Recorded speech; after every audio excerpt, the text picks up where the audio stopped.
Hello guys, आज मैं आपके साथ एक स्टोरी शेयर करने जा रही हूँ जो भक्त और भगवान के बीच के संबंध से रिलेटेड है। आपने एक गाना सुना होगा, भक्त के वश में है भगवान। तो इस स्टोरी को सुनने के बाद आपको सचमुच ये लगेगा कि सचमुच भगवान भक्त के वश में होते हैं। एक गरीब माँ की लड़की थी। वो लोग काफी गरीब थे, रोज काम करके खाना कमाने वाली जिंदगी उनकी थी। लड़की भगवान कृष्ण का पूजा बहुत शिद्दत से करती थी और हमेशा उन्हीं का नाम जाप किया करती थी। एक दिन उसको स्वप्न हुआ कि भगवान उससे कह रहे हैं कि कल तू तैयारी करके रखना, मैं मिलने आऊंगा। वो सुबह उठती है, अपनी माँ से कहती है कि माँ, भगवान ने मुझे स्वप्न दिया है कि कल वो मेरे घर मुझसे मिलने आएंगे, तो मुझे कुछ तैयारी करनी है उनके स्वागत के लिए। माँ कहती है कि बेटा, ऐसा होता है क्या? और दूसरी बात है कि तू क्या तैयारी करेगी, हमारे पास तो पैसे ही नहीं, हम तो रोज कमाने खाने वाले हैं। तो अगर पैसे आ जाएंगे तो मैं तुझे दे दूंगी। तेरी जो वो उस माँ का एकमात्र सहारा उसकी वो बेटी ही थी, इसलिए वो उस बच्ची से बहुत प्यार करती थी और हर संभव प्रयत्न करती थी कि उसकी उस बेटी को किसी भी तरह का कष्ट ना हो। अब उसकी माँ रोजमर्रा की दिनचर्या के हिसाब से कमाने के लिए जाती है और उसे 100 रुपए की आमदनी होती है। वो बच्ची 100 रुपए लेती है अपनी माँ से। माँ उसकी कहती है, ले बेटा, 100 रुपए हुए हैं, जा, तुझे जो इच्छा है तू अपने भगवान के लिए। बस बच्ची को खुश करने का उसका माँ का एक ध्येय था कि मेरी बेटी किसी तरह खुश हो जाए। माँ को तो ये लग रहा था भगवान थोड़ो ही ना आएंगे, बस बच्चा मेरा खुश रहे। तो बच्ची बाजार जाती है, बारिश का दिन था।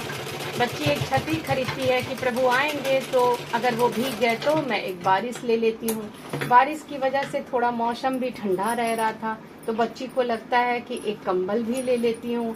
कंबल लेती है, छाता लेती है, कुछ मिठाइयाँ लेती है कि प्रभु के स्वागत के लिए मैं कुछ मिठाइयाँ ले लेती हूँ। चूँकि माखन हमारे प्रभु श्री कृष्ण को बहुत ज़्यादा पसंद है, तो वो माखन भी लेती है और घर लौट रही होती है। जब वो घर लौट रही होती है तो रास्ते में उसे उसके घर दरवाजे के ठीक थोड़ी ही दूर पहले उसे एक बहुत बूढ़ा दीनहीन इंसान मिलता है, जो काफी भीगा हुआ, भूखा, फटेहाल कपड़ों में पड़ा रहता है। तो वो उसको कहता है कि बेटी, मुझे भूख लगी है, कुछ खाने को दे दो। अब लड़की को समझ में नहीं आता, उसके दिमाग में बस यही चल रहा होता है कि अरे, मैं तो प्रभु के लिए लाई हूँ। इस बूढ़े इंसान को देखकर उसे दया भी बहुत आ रही थी, क्योंकि एक अच्छी माँ की वो बेटी थी। तो वो कहती है कि अब उसके मन में एक बार विचार आया कि दूं या ना दूं। फिर वो सोचती है कि जब भगवान आएंगे तो मैं देख लूंगी, अभी मैं इन्हें दे देती हूँ, ये काफी भूखे लग रहे हैं।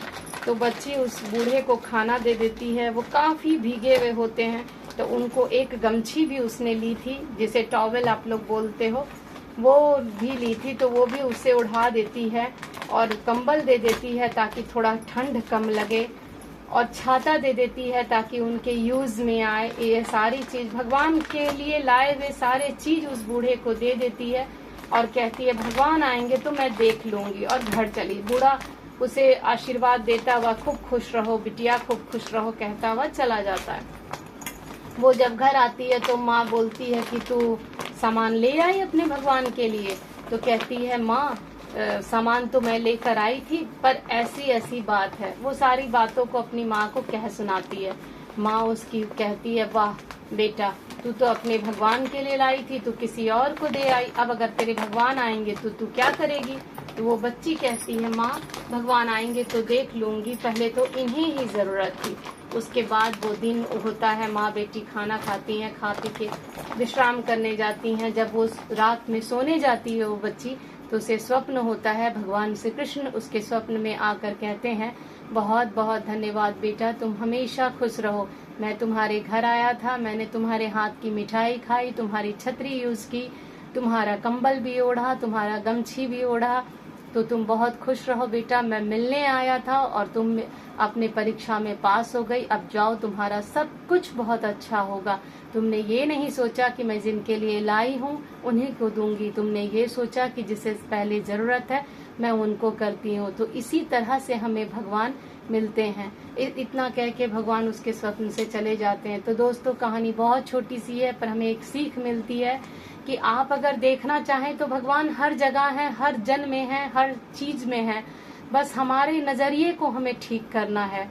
ये एक बात है। ये तो एक स्टोरी की बात थी जो मैंने कहीं सुना था, तो मैंने आपके साथ शेयर किया। अब एक बात मैं आप लोगों को अपने तरफ से और कहना चाहूंगी कि आप हमेशा सही बने रहें, हर परिस्थिति, हर स्थिति में सही बने रहें। क्योंकि कभी कभी होता ये है कि हमारी मना स्थिति खराब होती है और हम किसी के साथ खराब करने लग जाते हैं, हमें समझ में नहीं आता और हम अपने व्यवहार को खराब करते हैं। तो नहीं, ऐसा कभी नहीं करें, क्योंकि कभी कभी ऐसा होता है कि प्रभु हमारी परीक्षा ले रहे होते हैं और हम अपनी परीक्षा में पास नहीं हो पाते हैं। तो अपने आप को संयमित रखें, खुद पर भरोसा रखें। आप जो हैं, जैसे हैं, बहुत अच्छे हैं। विधाता ने आपको बहुत अच्छे से बनाया है, तो अपनी अच्छाई को कभी खत्म ना होने दें। धन्यवाद।